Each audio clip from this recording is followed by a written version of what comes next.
Hello everyone, welcome back to my channel, Ramir Boulder. Don't forget to like and subscribe to my channel for the latest updates and exciting content. Now, ito na po.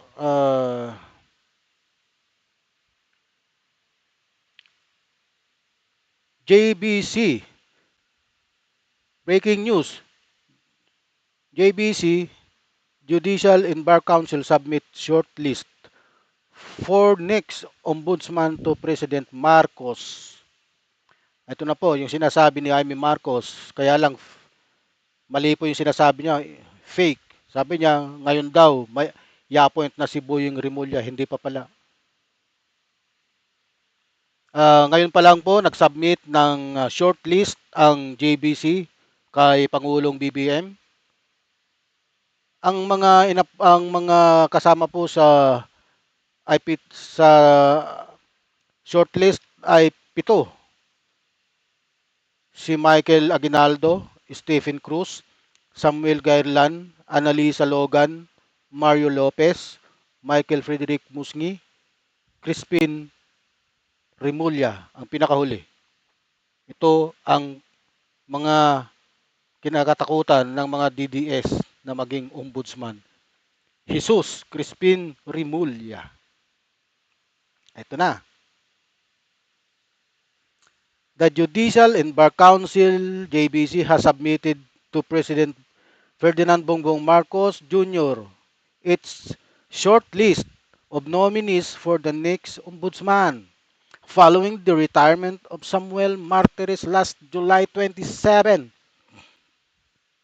This, ito na, the President Marcos will choose one from the list to serve as the country's next ombudsman, the top anti-graft official responsible for investigating and prosecuting erring public official Martires, who served as ombudsman since 2018, completed his term after reaching the mandatory retirement age.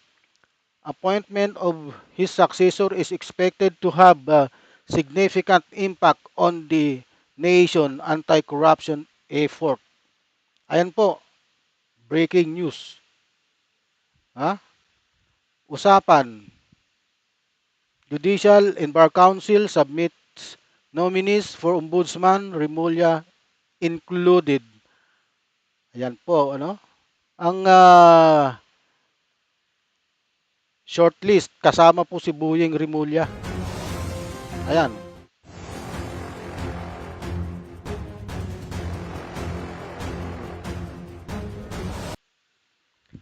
Ah, ang JBC po ang nag-screen at nag-interview sa mga aplikante at pagkatapos ay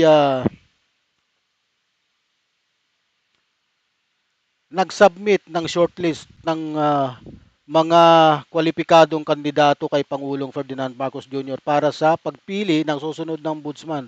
Ang ombudsman ay may 7 taong termino at may mahalagang papel sa pagmumonitor ng mga gawain ng mga opisyal ng gobyerno sa pagtugis sa mga kaso ng korupsyon.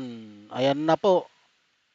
At dito, kapag itong si Boyeng Rimulya ang napili ng ating Pangulo, tapos ang maliligayang araw ng mga Duterte. Sapagkat ako po ay naniniwala na ang mga Duterte ay maraming itinatago. Hindi kagaya ng mga nakalipas na ombudsman ay walang napala, walang nakitang kahit na sila ay hindi nag-submit ng kanilang ang maayos ng kanilang salin, okay lang. May mga asset po kasi silang hindi isinama sa salin. Gaya po ng mga sumusunod na doon sa mga bidyong nakalipas na may mga politiko na hindi kasama doon sa kanilang salin yung mga asset nila. Hindi po dapat ganun kasi ayon po sa sa batas, kailangan pong mag-submit ang bawat politiko at mga empleyado ng gobyerno ng salin, ha? Na lahat ng iyong ari-arian at pera ay kailangan naka-declare sa salin mo. Once na mayroon kang hindi na-deklara na ari-arian sa iyong salin, ay paglabag po yan. Kung matatandaan niyo po, ganyan po ang nangyari kay Justice Corona na naging dahilan ng kanyang pagka-impeach. Ano po? Kaya ayaw na ayaw po ng mga Duterte na ma-appoint itong si Jesus Crispin Remulla bilang isang ombudsman. Sa katunayan nga po, sinampahan siya ng sinampahan ng kaso. May kaso na pinakahuling nagsampa sa kanya, ito si Baste. Disbarment case. Dahil nga sa pagkidnap daw ng kanyang tatay. Kidnap? Anong kidnap? Tapos, ito naman meron pa si Topacio, Attorney Topacio, nagsampa rin ng kaso laban kay Remulla. Kaya wala pong katapusang kaso ang isinampa nila kay Crispin Remulla upang hindi matuloy ang kanyang pag-apply o ang kanyang appointment bilang isang ombudsman. Pero napasama na siya sa shortlist. 7 po ito, ha? Itong si Michael Aguinaldo, ha? Ito po ay tagapangulo ng Philippine Competition Commission. Pangalawa po si Stephen Cruz. Stephen Cruz, dating hukom ng Court of Appeals. And then Annalisa Logan, Deputy Executive Secretary for Legal Affairs. And Mario Lopez, dating Associate Justice ng Supreme Court. Michael Frederick Musngi, Associate Justice ng Sandigan Bayan. And Jesus Crispin Remulla, kalihim ng Katarungan, Department of Justice. Ito na. Kung may kinakabahan dito, ito yung mga Duterte. Kasi nga sila yung ayaw na maging ombudsman ito si Boying Remulla. Pati itong mga DDS supporters. Yan ang sinasabi ko eh.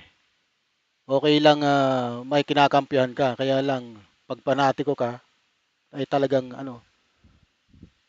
iba ang impact sa iyo ang mga ganitong klaseng bagay. Malaki ang impact sa kanila 'yan. Kasi nga ayaw nila kay Crispin Remulla. Si Crispin Remulla okay naman 'to eh. Hindi matatawaran ang kanyang ang kanyang pagiging isang abogado, pagiging isang sekretary. Ano po?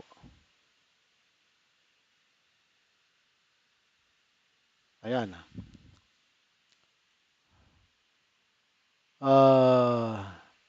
Remulla Ombudsman bid still matagal na po 'yan eh. Breaking news. Breaking news. Ito two applicants yet to submit ombudsman clearance. Wala, September 2 pa 'yan. Pero ito talaga ang pinaka-latest. Ano po? Okay.